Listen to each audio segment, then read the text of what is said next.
Na Rússia, durante o século XIX, a falta de liberdade era quase absoluta.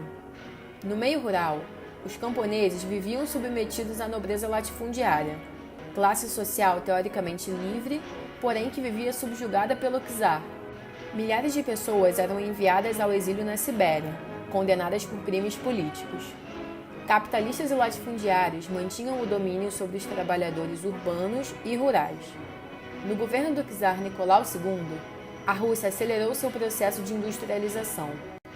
Com a deposição de Nicolau II, se formou um governo provisório, que passou para uma fase socialista. Sofrendo pressões dos sovietes, o governo concedeu anistia aos prisioneiros e exilados políticos. De volta à Rússia, os bolcheviques, liderados por Lenin e Trotsky, organizaram um congresso onde defendiam lemas como paz, terra e pão e todo o poder aos sovietes. Tempo depois, a massa operária e os camponeses, sob liderança de Lenin, tomaram o poder.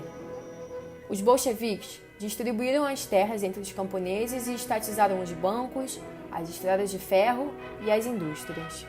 Para evitar qualquer tentativa de restauração monárquica, Nicolau II e sua família foram assassinados em julho de 1918. O Exército Vermelho, criado por Trotsky, derrotou o Exército Branco e garantiu assim a permanência dos bolcheviques no poder. Após a morte de Lenin, iniciou-se uma luta pelo poder entre Trotsky e Stalin. Derrotado, Trotsky foi expulso do país e futuramente assassinado. Com Stalin no poder, a União Soviética conheceu uma das mais violentas ditaduras da história.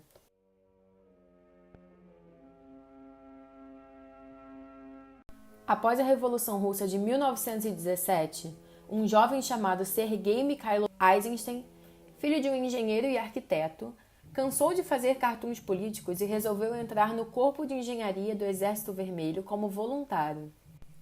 Mesmo soldado, conseguiu conciliar seus afazeres no Exército com um estudo técnico aprofundado de teatro, filosofia, psicologia e linguística. Encenou diversas peças de teatro, para as quais desenhou os cenários e o guarda-roupa. Em 1920, ingressou na Academia Geral de Moscou. Em 1923, Eisenstein começou sua carreira como um teórico, escrevendo a montagem das atrações para o jornal LEF. Mas também a Rússia, nesse momento, passa por um processo de desenvolvimento de grandes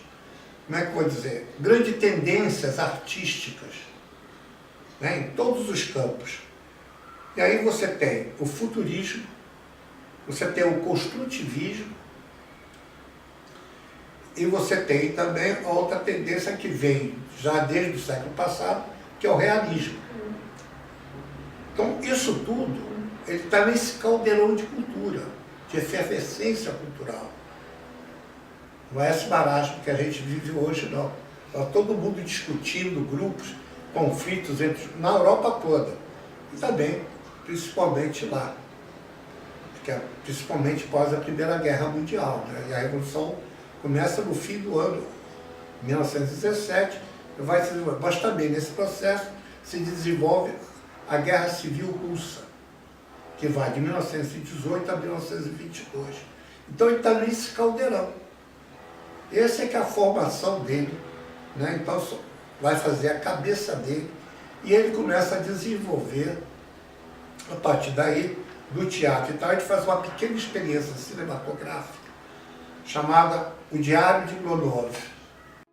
Sua primeira produção, o curta-metragem O Diário de Glumov, foi feito no mesmo ano com o diretor Dziga Vertov, contratado inicialmente como um instrutor, no qual o filme fez parte da sua produção teatral O Homem Sábio.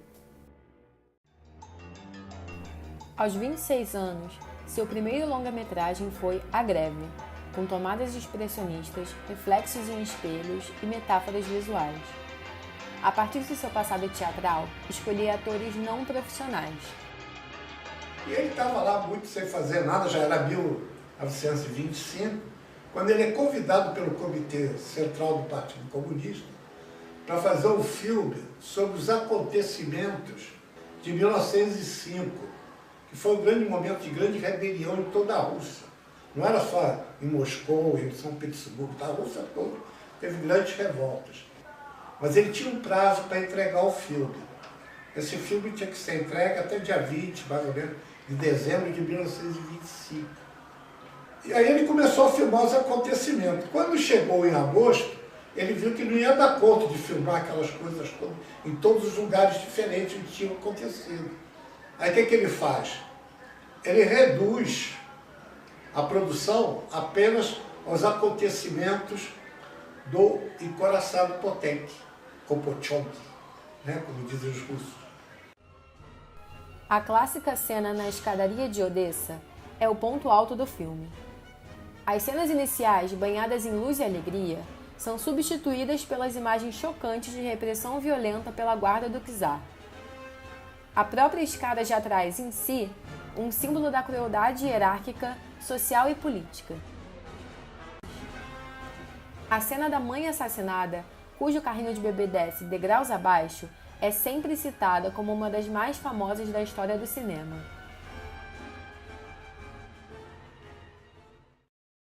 Logo depois, Eisenstein fez Outubro, que até hoje nos serve como modelo para filmes experimentais e trabalhos de videoarte.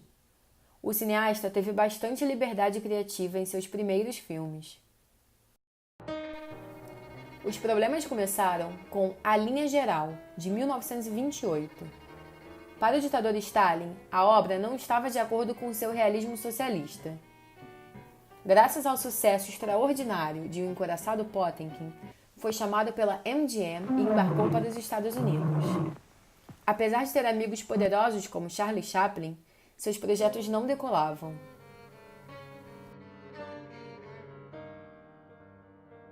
Sergei resolveu então se afastar de Hollywood e fazer Que Viva México, uma obra ambiciosa sobre a história de um país e sua cultura.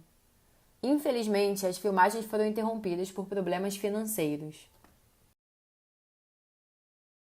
Filmado em 1938, época em que Adolf Hitler reorganizava seu exército visando o leste europeu, o filme Alexander Nevsky surgia como uma espécie de propaganda anti-alemã, uma vez que retrata a expulsão de um exército alemão da Rússia.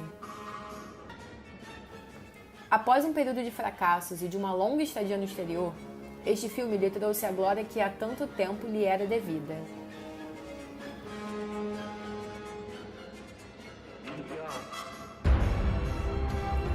Já durante a Segunda Guerra Mundial, com a ocupação nazista da frente ocidental soviética, Eisenstein entrou em outro projeto épico, Ivan o Terrível, figura histórica que tinha um apreço particular de Stalin.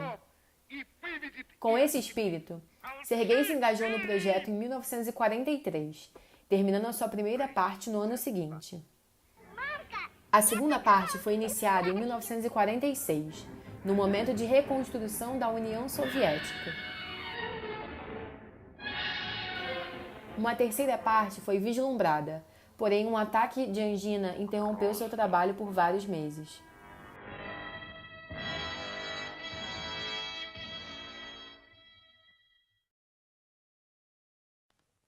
Quando pretendeu retomar os trabalhos, poucos dias depois de completar 50 anos, Sergei Eisenstein veio a falecer devido a um ataque cardíaco em Moscou, em fevereiro de 1948.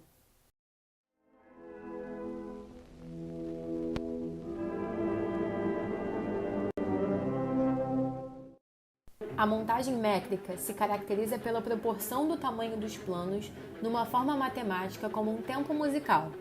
O conteúdo do quadro do fragmento está subordinado ao compasso métrico escolhido na montagem.